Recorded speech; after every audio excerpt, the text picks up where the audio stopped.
Welcome to this exercise series for the upper extremity. We start with external rotation of the shoulder in a neutral position with the elbow by your side and a slight squeezing of the shoulder blade onto the spine. Move to about 75% of rotation. We then progress by elevating to 90-degree lift of the shoulder, and then the full progression, lifting the elbow above shoulder height into a throwing position. Again, avoiding end range rotation, no pain, and keep length through the neck as you move forward and back through the shoulder joint. We then move to internal rotation, a slight shrug and pulling back of the shoulder, moving from the outer range across towards your belly button. Maintain length through the neck, avoid end range and zero pain. Again, elevating up into full lift of the shoulder and elbow into a throwing position. We're moving through range by pulling forward on the resistance of the band, which is tied to something behind you. This can be done slowly or at speed depending on the level of progress that you've made.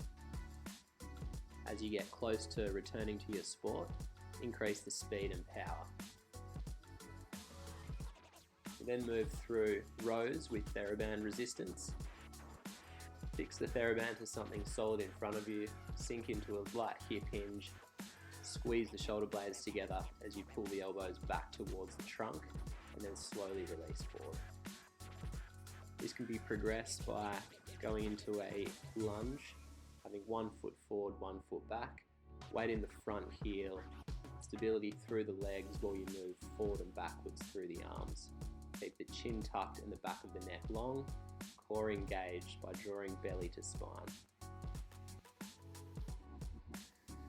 Avoid allowing the shoulders to collapse all the way forward. Keep a little bit of tension on the back of the shoulders and generate the first part of the movement by squeezing the shoulder blades together and then allow the rest of the arms to follow.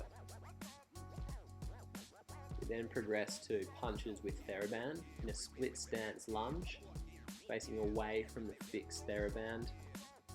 We're twisting the whole thoracic spine. We can press forward through the shoulder. Again, in our split stance position, we're using a thoracic rotation trunk twist with the row. Initiate the movement with a shoulder blade squeeze and then twist the sternum and torso around towards the right as you pull through the right shoulder. Avoid any movement through the legs here. Focus just on mobility and strength through the upper torso.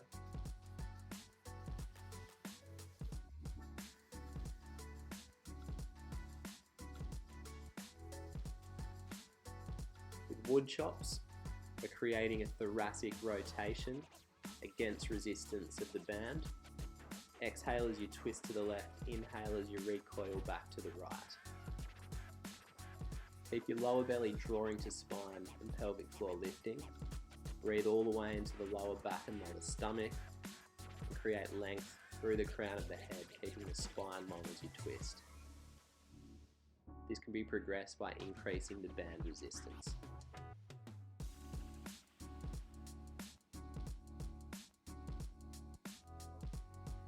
The back lunge with lateral resistance sees us moving up and down from a lunge into a single leg balance, with the resistance of the band trying to pull us off balance, creating an extra level of challenge. The more tension on the band, the more challenging the exercise. Try to keep the upper torso still. You create control through the glute and the hip by driving up through the heel into a balance and then sinking back by hinging at the hip. Ensure that the knee does not come in over the foot.